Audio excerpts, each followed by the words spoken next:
Welcome everyone to our panel discussion. This time we're going to be really focusing on telephone CPR and the whole bystander response system. Joining us for today's panel discussion, we have a number of distinguished EMS professionals, and I'd like to introduce all of them to you, starting with David Blevins. David, could you tell us a little bit about what you do and where you're from? So I am David Blevins. I'm the Director of EMS Education at Roane State Community College in East Tennessee. I oversee our EMT and advanced and paramedic programs for the initial education side with a background of fire service, EMS, and emergency management. Excellent. Thank you for being here, David. And Justin Schorr, coming to us from the California area. Justin, a little bit about your background. Beautiful day in California today. Hello, everyone. Justin Schorr, paramedic supervisor out here in San Francisco Bay Area, 26 years in the fire service, the last 10 as a supervisor. Excellent. Thank you so much for being here, Justin. And also joining us is Rommie Duckworth. Rommie, where are you and what do you do there?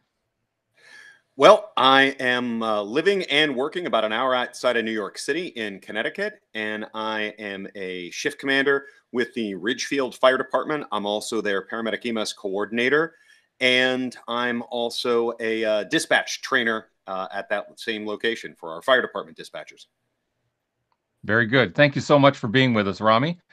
And we have John Todaro. Hi, I'm John Todaro. I'm the director of Eagle Emergency Education Consultants, a small consultant firm that specializes in EMS education and the use of simulation. I've been a medic about 45 years, and my claim to fame is that Mick and I were partners back in the late 70s. Yes, and that kind of dates us a bit, doesn't it, John? Yes, it does. All right. Also just joining us is Tom Bouthillet. Tom, a little bit about where you work and what you do there. Hey, everybody. Tom Bouthillet, Battalion Chief of EMS for Hilton Head Island Fire Rescue, heavily involved in resuscitation, including telecommunicator CPR. So looking forward to the conversation. Excellent. And also joining us, representing the supplier side of things on this conversation is Justin Hurzeler. Justin, a little bit about your background. Hi, everybody. I apologize for the clutter. My office doubles as my gear room here at home. I'm based in Austin, Texas. I'm a clinical support specialist for Zoll Medical, and prior to this, I spent almost a decade in the field as a 911 medic here in Central Texas, and also as a tactical medic traveling throughout the state. I was also a clinical instructor for my agency and heavily involved in QA/QI. So happy to be here. Thanks for having me. Excellent. I'm so glad we're going to have this conversation because telephone CPR and bystander response, I think, is a vastly underutilized resource in most EMS systems. We have operational control of our own personnel and equipment, but oftentimes it seems like trying to get that part of our systems of care to be functioning properly is a very heavy lift. And with it not being in our operational control, sometimes I don't think gets the level of attention that it really deserves. And so with that, let me start out with a question for the panel. And just kind of speaking from your general experience, most recent parts of your career, if you will, how often are you typically seeing bystander CPR taking place when you're arriving at a scene? And I'm going to start that out with you, Rommie. How often do you see people actually doing CPR as your crews arrive on the scene of a cardiac arrest? Well, if we count bystander CPR in this sense as not part of the emergency response, but perhaps medical professionals already on scene, we're seeing it somewhere around 10%, either citizen CPR or a medical professional already performing some kind of CPR on scene. And I think the number that has to go with that, and I don't have a specific number for our relatively small system, though, is they're very often doing CPR sort of their own volition rather than specifically being directed by the telecommunicator. I would say a smaller portion of that is not just telecommunicator directed, but telecommunicator prompted, as in they definitely wouldn't have been doing CPR if the telecommunicator hadn't started it. Sure, sure. And how about in your experience, John Todaro? Well, I'm pretty close to what Rommie is saying. Unfortunately, one of the areas of EMS and CPR that we have the weakest link is telecommunications. And it's not really the telecommunicator or the dispatch center's fault. They have not been included in the process. And they have not really been given the opportunity to participate and be part of the chain of survival. And that's one of the good things about what we're doing here is we're hoping we're going to wake up some people and have them look at the concept of, is my comm center really part of the chain of survival for my community? And if it's not, how do I get them there? And I think you get them there through proper education. There's, a lot of support now for telecommunicator CPR, a lot of support for the concept of bringing them into the chain of survival. And really, they're the spear point, if you will, of that chain of survival. If they can get people started, we can get them in that under the 4-minute mark. And that's really what we want to see. So unfortunately, the numbers are low, but they're going up as we train and we educate. Yeah, David Blevins, if you could also comment and maybe also opine a bit about the whole issue of oftentimes the 911 communication center is under the jurisdiction of law enforcement rather than the EMS agency, and if you perceive that to be part of the barrier issues that many people run into. Well, thank you for the question, Mick, and that's a really good point. Now, I want to start off, we all have the stories, but it was always the interest when you get the call and say, we're giving CPR instructions, and that usually meant that somebody was at the front door kind of waving you to come in. And we all know that needs to move forward and get those individuals involved. And that engagement from the telecommunicator side is definitely a key. We've got to, again, push forward, get them engaged, get the community educated and passed on. Now, what's interesting is, in our region, we have from a very large urban center here in East Tennessee, all the way up to very small rural areas, and there's actually quite a wide range of 911 centers around. Knox County itself operates with call takers, and then they actually process from there out, which does help because they actually get sent to a licensed provider as their triage person. And so they do have those, and we have a lot of engagement there. But as you said, there's some that are out in other areas. Law enforcement is the primary 911 centers. And part of that is just exactly how many people are in that processing center or the public safety answering point, and how many calls that are coming in. Because we see at times that, if they have 1 or 2 people that are in there, those call volumes continue to escalate, and they've got other calls that they have to take. And so they don't prioritize that. So it's how do you set up that efficient system that allows them to continue the 911 processing, but while getting good quality instructions out for the telecommunicator CPR. Sure. And what sort of numbers are you seeing out in the San Francisco Bay Area, Justin? Well, thanks, Mick. Luckily, I've got 2 very distinct systems that I can comment on. The first one being the larger urban response, where we're seeing most of our CPR cases are in private residences. They're unwitnessed, and we do have very low bystander CPR cases in those, even though we have call takers and dispatchers trained to give telecommunication CPR instructions. A lot of the time, the family members can't do it. It's a child, and the parent is the one that collapsed.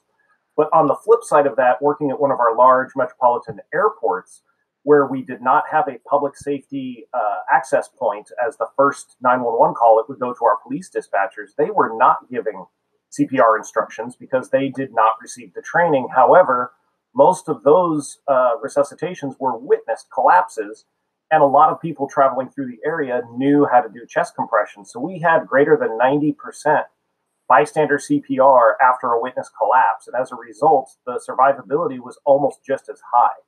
I'd love to see more CPR being done, obviously, before we get there, but it really depends on the makeup of the community and how the dispatchers have been trained to try to gather, if you're not willing to do chest compressions, can you open the door and shout for help? Something along those lines. Sure. And Justin Hurzeler, if you could comment not only from a technology standpoint and how that might bring to bear on this issue, but also your experience working as a paramedic. Absolutely. I would tend to concur with Justin Schorr. My experience in the field was that when family members were receiving instructions from telecommunications to do CPR, it was generally either not done or not done well. But I did certainly see at least 3 cases that I personally worked where bystander CPR was performed in the field by strangers and had very good outcomes. You know, in one case, it was 2 teenage boys who had just completed their lifeguard training and were essential in, you know, keeping perfusion going for a jogger on a trail, probably 12 to 15 minutes before we even got there. So I don't know how much telecommunications figured into that case. As I said, those boys had just learned CPR that day. So that was a big deal. But I was heavily involved in the Take 10 CPR programs as well as Stop the Bleed when I was there.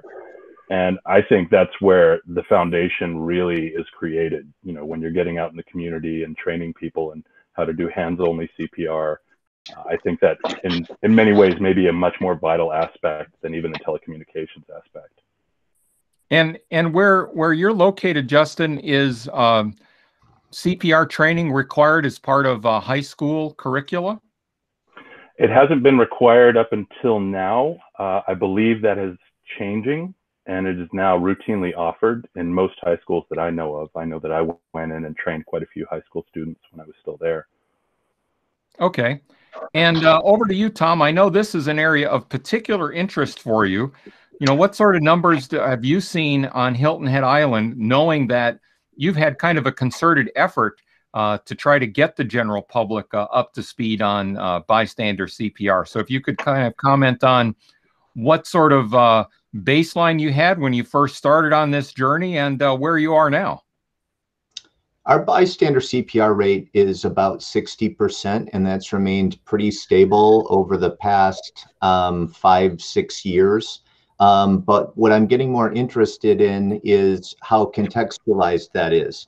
If somebody collapses on the beach during the summer, they're going to get bystander CPR because there's so many medical people that vacation here and things like that. And so I've become more interested in situations where CPR is not performed. I've been more interested in situations inside the home. I think the biggest challenge is what happens inside private residences, because we did detect earlier that your lowest chance of receiving CPR is if you collapse in your own home. And that struck me as an urgent situation for us to address. So coincidentally, at 5:30 today, a cardiac arrest survivor is coming up to fire station number 5 to meet with the crew that revived him. And then I'm escorting that individual up to our 911 center to meet with the telecommunicator that talked his wife and child through CPR for 5 minutes while they were waiting for the ambulance. This happened on June 9th. And I'm so proud of them because we've been working really hard on recognition, avoiding over verification, not being fooled by agonal gasping and things like that. And so this case just worked out so beautifully. And it's so easy because this is like out on the outer rim of Station 5's district. And so to me, that 5 minutes of CPR was absolutely critical to this positive outcome. So I'm very gratified to be able to actually bring the survivor directly into our communications center today. So that'll be at 6:30 p.m. today. Well, I'm gonna press you on something a little bit, Tom. You've been on this journey a long time. You're getting some great results. You know, you have a very mature program, but tell us a little bit about where things were when you first started on this. What sort of numbers did you have, or did you even have measurements of some of the early bystander CPR rates? I do, and we've been in care since like the end of 2010, so I could go back. I've never really graphed what our bystander CPR rate is, but like I think at this point, when it's all blended together with your shockables, non-shockables, witnessed, unwitnessed, and things like that, it's information, but it doesn't tell you a whole lot about how your chain of survival is performing. So I can't say that you know, because honestly, if we arrive and compressions have been happening 30 seconds before we got there, it's so binary. You know, were compressions performed? Yes, no, versus how quickly did we detect cardiac arrest? How quickly did we get hands on the chest? How long was CPR performed? Was it high quality CPR? So that's really contextualized information that I think is relevant. And I just don't know the answers to those questions. What I do know is that there was a long period of time where if somebody called in and say, hey, a guy fell down here, I think he's having a seizure, that we just dispatched it as a seizure. Or if somebody's, you know what I mean? So really encouraging the dispatchers, giving them the education, letting them know they're not going to hurt anybody, and encouraging them to get hands on the chest has been the journey. And to me, that is the biggest transformation that's taken place over the last 5 years. Sure. No, understood. I'm going to shift gears a little bit and talk a little bit about the tools that are used to facilitate telephone CPR. There's a lot of different dispatch protocols out there, some commercial, some non-commercial, some homegrown, a lot of options out there on how to approach it. So at a high level, if I could get you guys to comment on your observations from your communities on whether or not they're using structured scripts in their pre-arrival instruction process, or if it's something that is more left to the clinical judgment of the dispatcher to follow general guidelines or principles. And I'll start with you, John. In most of Florida, the telecommunicators have scripts, either scripts designed by one of the national providers for that, or medical direction has created scripts for them. You know, and some of them are very strict in the way they use them. Others give the telecommunicators some liberal ability to adjust for that based on the caller and that sort of thing. But scripts are probably the most commonly used method here.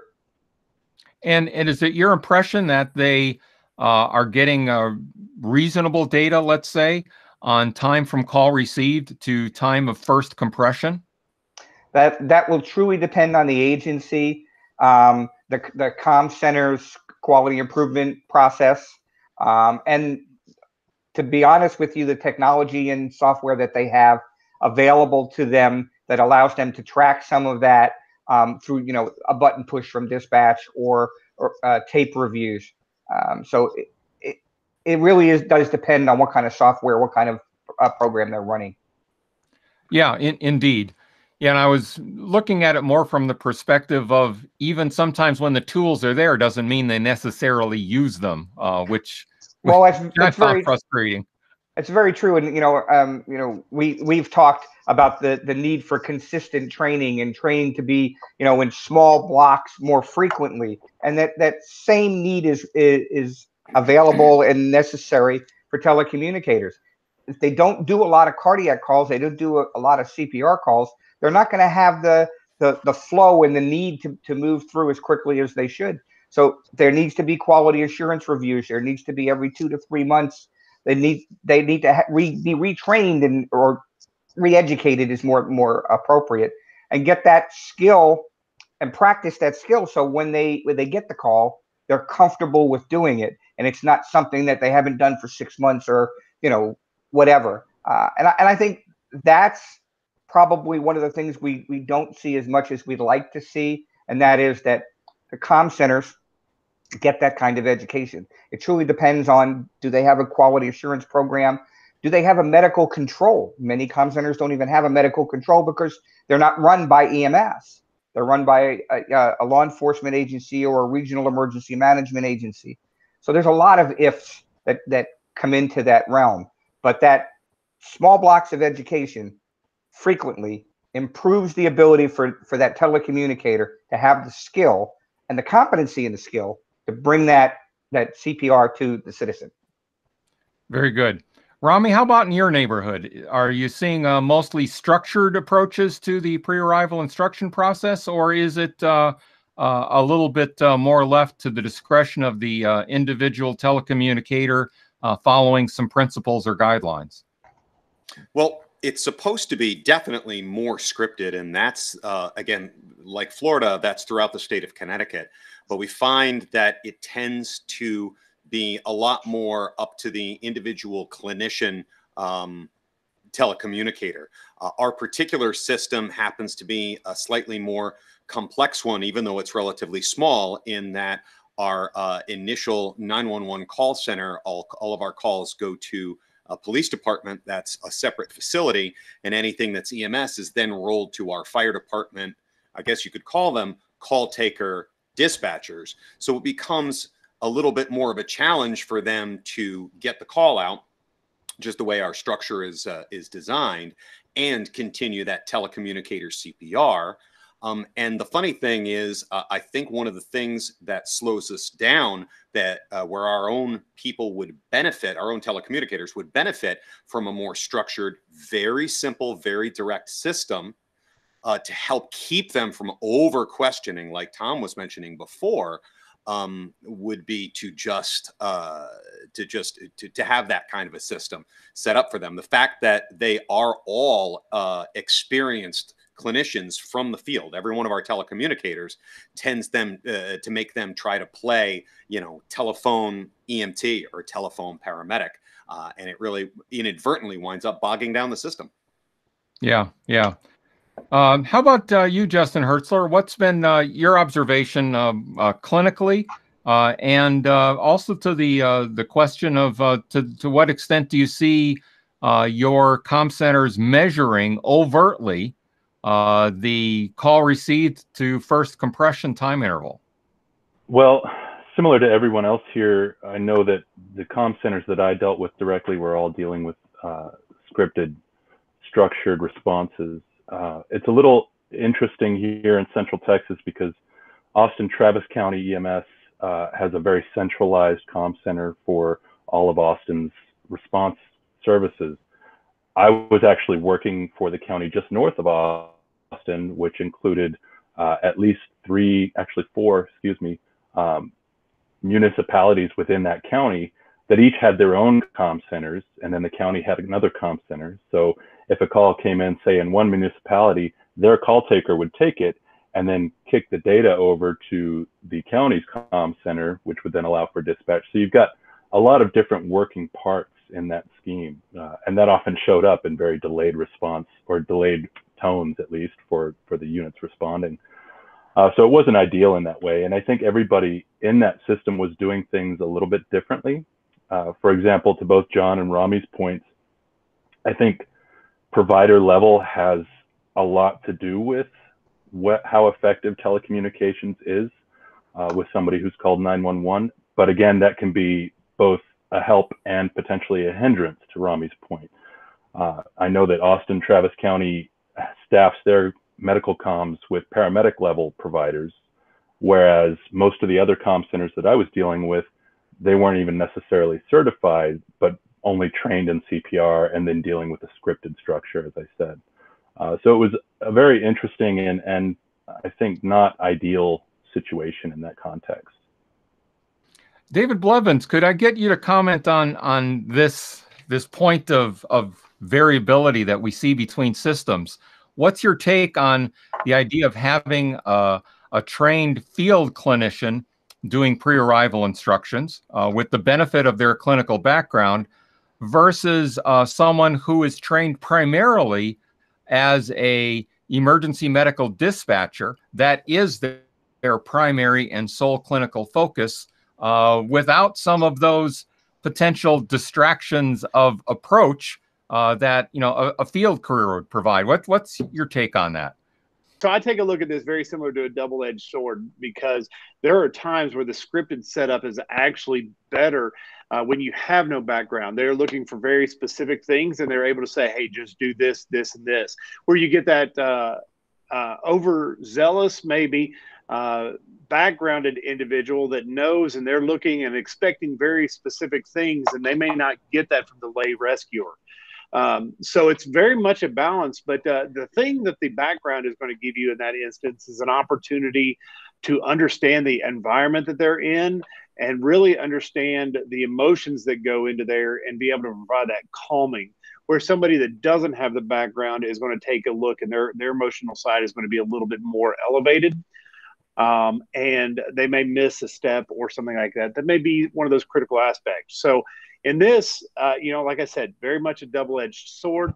It's how you, again, educate. We kind of all go back to that. It's like how you educate and get them knowledgeable in what they need to do in providing those instructions to the caller. So, Tom, something that I know that you've been trying to advocate for is, I guess, a better level of recognition of the role of the dispatcher in the whole system of care. Do you think that plays into this, where they're, maybe sometimes not even considered part of the healthcare team because they're just in the comm center? Could you kind of comment on those kind of cultural and perceptual issues connected to this problem? That's an excellent point, and I'm glad you brought that up, Mick, because I am a champion for our 911 telecommunicators. They have a very difficult job, and they are not treated well enough in the United States. These are public safety professionals. They deserve a living wage and healthcare benefits. They deserve support. They deserve education. They deserve the same mental health opportunities that we give to firefighters and police officers. And they need to know that we've got their back and that we consider them part of the team. And I think if all those things were to come true, you wouldn't see as much turnover in the 911 office, and then you'd get more experience in there, and that we would really see the benefits downstream from that. And what makes it so unacceptable is the hundreds of millions of dollars that we've collected in the United States from 911 surcharges on our phone bills, both our landlines and our cellular, that have been misdirected to everywhere but 911. A lot of states don't allow it to go toward compensation for telecommunicators. And so I think we all need to wake up and realize that we cannot build optimal systems of care without our 911 telecommunicators, and we need to take much better care of them. Well, thank you for bringing attention to those really important points. Let me shift gears to a different facet of this whole thing, and that is the bystander response system. Obviously, the telecommunicators are kind of the spark plug, if you will, to initiate this, but trying to mobilize the rest of the community who isn't the person on the phone is another big challenge here. And we've seen the emergence of apps and a whole range of different strategies to try to reduce that 911 call received until the first hands on the chest problem. And in addition to that, getting that AED pad, on the chest as well. So I want to talk a little bit about these different bystander response systems and the associated technologies and products. And I'm going to start with you, Rommie. What sort of things are you seeing in your area to try to better leverage the resources in the community to mitigate the impact of cardiac arrest? Well, I've seen a lot of attempts, excuse me, in our area, our part of the East Coast, to put together sort of the multiple different components that are necessary to really make this work, which include things like AED mapping, making sure that there are a large number of trained laypersons who can perform CPR, make sure that they are signed up for the system, so that really all of this stuff can get connected through a variety of current mobile apps and other systems. But it's not so much, unfortunately, a turnkey solution where one could say, look, we've got an unlimited budget or a very, very generous donor who's going to help us with the app part and allow us to get into the dispatch center and we'll sweep away all of those issues of administration and management. There's still a lot of information that needs to be plugged into these systems and regularly maintained and updated for it to really work effectively. And I've seen, even though a lot of enthusiasm locally, and certainly the funding, we're fortunate enough to be in an affluent suburb of New York City. Still, there are a lot more tricks that need to be figured out before we can really put the whole thing together. Indeed. Now, Justin Schorr, you're kind of, right near the birthplace of one of those apps. Given the proximity that you are to where one of these first apps was started, are you seeing that in your region, let's say, that they've been well accepted by the communities and have been making a measurable impact on the bystander intervention rate, both in terms of chest compressions as well as AED utilization? I haven't seen any data from the communities that are deploying these apps, specifically the one that was developed here. My agency is not currently using that technology to try to get more bystanders out there, but I think it's a good gap, as Rommie was saying earlier. The goal is really to get every single person trained in hands-only CPR, because we don't know which of the people that we train at these very long classes are going to be at the site of the cardiac arrest. And like we were saying earlier, it's going to happen most likely in a private residence where someone else is going to have to do that. So if we can get our locally trained citizens that are willing to help, and we can get them on an app and make it easier for them to not only find out about a case of CPR, but also know where the closest defibrillator is, which is a really neat feature some of these apps have. But use that until we can get every school child trained in hands-only CPR and make them realize that it's not this, crazy, forbidden, strange thing that their parents thought it was. Sure. Now, John Todaro, you live in Central Florida, and there's a community in Central Florida called the Villages that has had an amazing story about how they have mobilized bystander response. Could you tell us a little bit about what has happened in the Villages and what some of the tools are that they have been using to kind of make that magic happen? Sure. The Villages, for those that don't know, is a very large retirement community in Central Florida. It actually spans over 3 counties, and it has its own public safety system, first response ALS. But it is so large, and they have such an older population because it is a retirement community.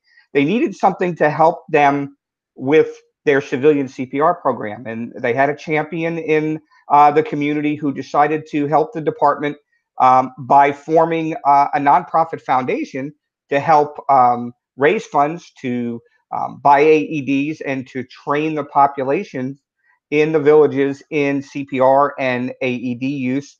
They also have started doing some of the stop the bleed stuff, but it originally started with CPR and AEDs. And this nonprofit foundation cooperates directly with the fire department so that the AEDs are managed, they're monitored, there's a QA program, and they have vastly increased their survival rate in the Villages from before they had this program to currently. It is probably, from my knowledge, one of the most successful joint ventures between an EMS agency and a nonprofit, a civilian nonprofit, to create this system. I mean, the system is so well organized. They have apps on their smartphones, and if they're in the right geographic area, their app goes off and tells them CPR and AED are needed at this address. It contacts the ones closest to the address. It's very, very solid in its processing, and they've done a really good job in maintaining it. I mean, the biggest fear when they started was, would they be able to keep it going? And they have. They've kept it going, and they're doing really well with it. I might add, I have nothing to do with this agency. I've never worked for them. I'm not part of the agency. They've done very well with their this joint venture that they have with the nonprofit that's been created.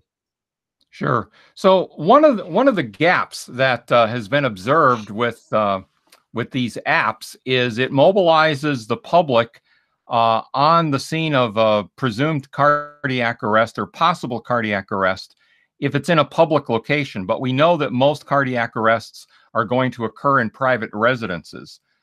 So, there's been the idea of having vetted responders on a different dimension, if you will, of the app. So that we have people that can be trusted by the community to go to private responders.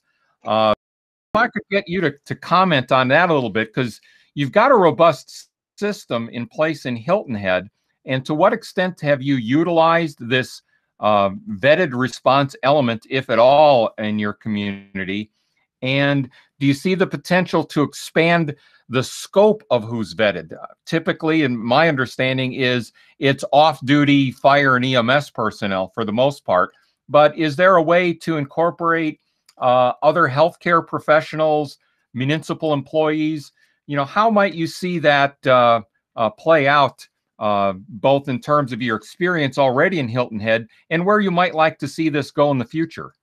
The first thing that needs to be said is the the success of these type of smartphone-based alerting systems is it's really intertwined with telecommunicator performance. If they don't correctly pick up on the fact that it's a sudden cardiac arrest and code it correctly in the computer in a timely manner, there's going to be no alert that goes out to anybody. So the two things are like this. They have to go hand in hand. I do think that that some of these vetted responder, I think there's even tiers now of these vetted responder processes. And I think that's important because someone that has just taken a basic CPR class but lives in a particular neighborhood, but they've had neighborhood meetings and have agreed to respond to one another's houses, they should be allowed to do that, but they shouldn't have carte blanche information on every emergency happening in the area, that there's a stroke at this address and a heart attack at that address. Like, it should be limited to a sudden cardiac arrest response for those folks, so that they don't have to know every little medical thing that happens in their little area. And then there's the people that already have a duty to respond that I brought up before. So security guards, loss prevention officers, school nurses, people that are already in position to provide help and have some sort of duty to respond. I think that they are the best targets for our attention, is to help alert and mobilize them first. And then the next priority would be kind of like lay bystanders that attend a CPR class that of neighbor helping neighbor.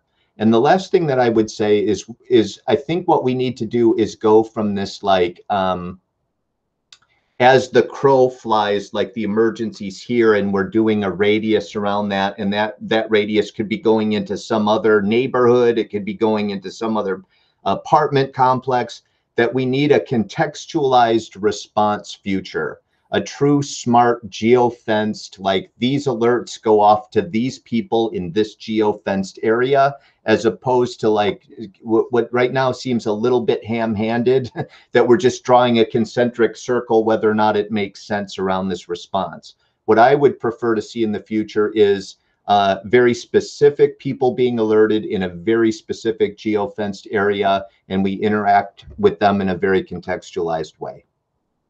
No, that makes a lot of sense. And I'm going to close with comments from you, Justin Hurzeler. Looking at this from a supplier perspective, what sort of challenges have you observed or heard about from your colleagues about difficulties or challenges or common pitfalls that communities have had when they're trying to implement AED mapping or any of these bystander response initiatives? I think that it almost always comes back to resources, Mick. When you are looking at things like AED mapping and even the AED supply to a community, a lot's going to depend on the kind of resources that community has and the availability of resources outside that community to assist.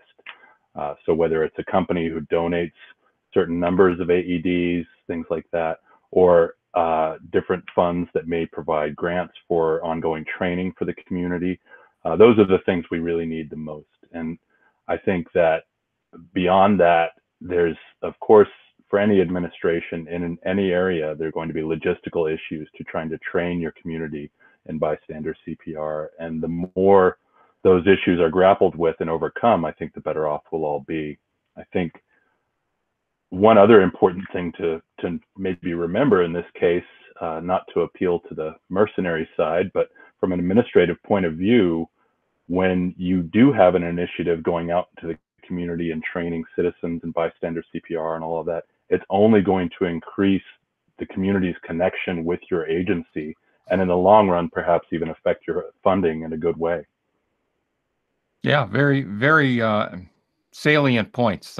Much appreciated, Justin. Thanks to all of you for being on today's panel.